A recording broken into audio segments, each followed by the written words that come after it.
The rain was working the blinds like a man with a grudge, and at 1:30, the last person I wanted to see was already sitting in my office. I'd met her over a dead prizefighter. She'd cried on cue and pointed me at a patsy, and a nobody hanged for it. She worked for a name nobody says out loud. The respectable kind, the kind with a wing at the hospital and the police commissioner's private number. The trail to him had died 5 times. Every time she was somewhere near the grave.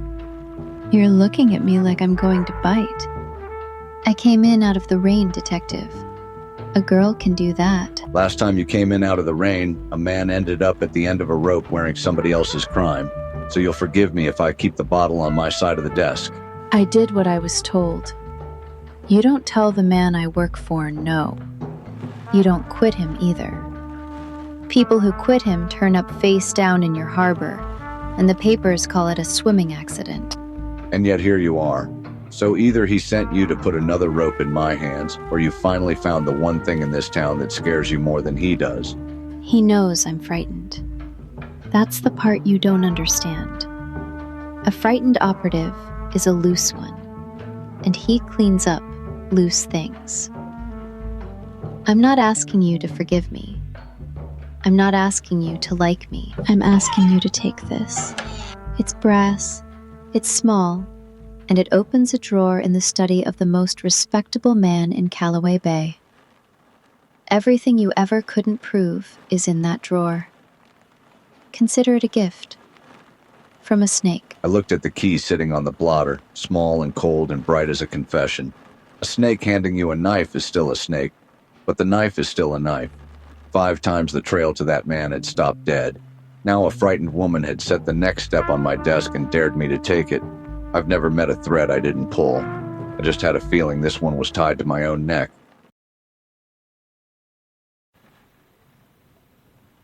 The Chronicle's back room smelled like cold coffee and hot lead, ink ground so deep into the floorboards you could have lifted a fingerprint off the wood. Flynn worked nights down here, chasing the stories the front page was too polite to run. I came in out of the rain carrying half of something. He'd been carrying the other half for years and never known it. Look what the weather dragged in. You don't come down to the press unless you want something printed or you want something buried. Which is it tonight, Detective? Neither yet. A woman handed me a key and an address before she vanished. The kind of woman who never hands you anything by accident. The address ties to the fight arena you've been sniffing around since the Doyle business. Say that address again slow, because if it's the one I think it is, I've got a file in that cabinet that's been gathering dust 3 years.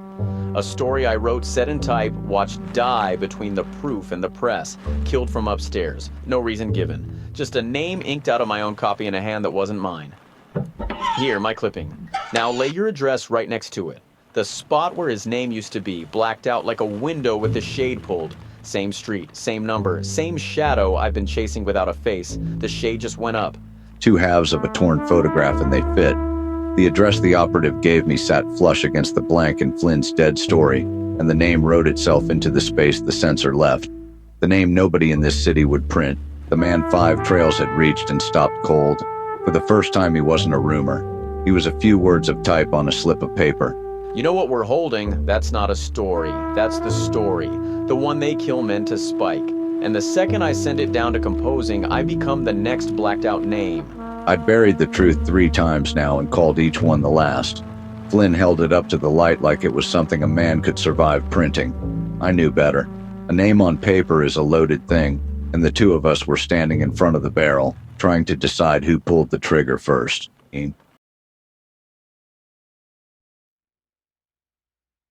The Blue Room was the kind of place where the band played soft and the bills came hard. Pauly Marchetti held court in the back booth, the one with its spine to the wall and a clean line on every door. He waved me into the seat across from him like he was doing me a favor. With Pauly, the favor was always the part that cost you. Sit down. Sit down. Have a drink. It's on the house. See, you and me, we got history. Not friendly history, but history.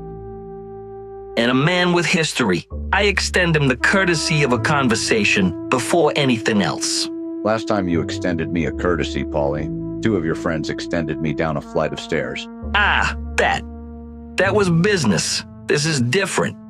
You want to know something? They got me wearing a thing I didn't buy. A fella turns up cold, and the whole town says, Pauly did that. I didn't order it. I didn't want it. And I'm getting real tired of being the coat they hang their dirty laundry on. Somebody handed me a key, Pauly. It opens a book. The book runs through a clearinghouse, and the clearinghouse sits under your roof. I came here figuring I'd have to take it off you the hard way. The hard way. Listen to him. No. Tonight, that house ain't got a god on it. Tonight, my boys are at their mother's lighting candles. Whatever you find in there, you didn't find it from me. And I didn't see you find it. One night, one door. After that, the courtesy's done. And what does a one-night door cost a man like me? You aim past me. I'm a stop on the line. I ain't the end of it. You walk in there pulling threads. You pull them toward the fella who hung the coat on me, not at Pauly. Higher. We understand each other. Good. Shake my hand like you mean it. I took the hand. It was warm and dry, and it held on a half-second too long. The way a noose holds on before it decides. Pauly Marchetti had just lifted his own protection and called it a gift. He wasn't doing me a kindness. He was pointing a gun at the man above him and asking me to be the bullet. The trouble with a window is, it only stays open while somebody's holding it, and Pauly's grip was never the patient kind. A counting house off the harbor doesn't look like much. Brick and a tin roof, smell of brine and old money, but every dirty dollar in this city stopped here to get its hands washed before it went uptown to shake the right ones. Pauly gave me the address and then looked at his shoes. Frankie's girl gave me the key. And tonight, for once, both of them were on the same side of the table as me. Bottom drawer, left desk. The one with the good lock. He keeps the arena in there, and everything the arena feeds. Shells inside shells, and at the center of all of them, one name that's never said out loud. Then say it. I've got a blacked out file 2 years old that's been circling this same block, and I am done printing around the hole in the middle. Open the drawer. The key turned like it had been waiting for me my whole life. Inside was a ledger, leather gone soft at the corners, and column after column running straight up the mountain. The arena, the book, the laundry, and signing for all of it, through 6 paper men who never drew breath, the one name this city kneels to in daylight. That's him. That's actually him on paper in his own shorthand. Detective, this goes to the composing room tonight, or it doesn't go at all, because by sunup, somebody opens this drawer and finds it empty, and then we're the story instead of him. 3 times I dropped a thing like this in the harbor and called it mercy. Run it, Flynn. Set it tonight. Let him read about himself with his coffee. You understand what I just did. He'll know the drawer didn't open itself. There's exactly one person who had that key, and after the morning edition, he'll know her name too. Flynn went out the door with the ledger under his coat, and the rain swallowed him whole.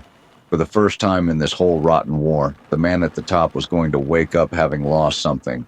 The arena, a river of his money, gone in a single edition before he knew the till was light. I should have felt like a winner, but I kept looking at the woman beside me, the one who'd just handed her own name to the worst man in Calloway Bay, and I knew the next body the harbor took might be hers.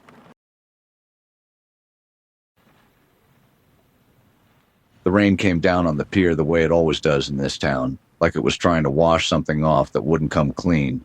Brogan was waiting at the end of it, collar up, hat dripping, looking out at the harbor where the fog ate the water whole. He didn't turn around when I came up. He'd been a cop too long to be surprised by footsteps. 20 years I've been waiting to read a headline like the one they're setting in type tonight. And here I am, can't feel my hands, and it's not the cold. Is he finished, Patty? Finished? No. Men like that don't finish, they just learn to bleed quiet. But he took it, son. Right out in the open, in front of the people who matter to him, the kind of loss money can't paper over by morning. First crack in 20 years, and you put it there. I didn't do it for the headline. I did it because I was tired of choking on the words. 3 times I swallowed the truth. The 4th one wouldn't go down. Aye. Well, the girl's gone to ground. Your dame, the one who played you for a fool and never blinked. He'll want her silenced before she trades what she knows, and he'll want you for the man who lit the match. You're not a loose thread to him anymore. You're a wound. He finally turned and looked at me, and there was something in his face that wasn't quite triumph and wasn't quite fear. It was the look of a man watching a long war turn on a single night. Hear me on this. He's still standing, but he's bleeding now, and I've buried enough men to know it's the bleeding ones who reach for the knife.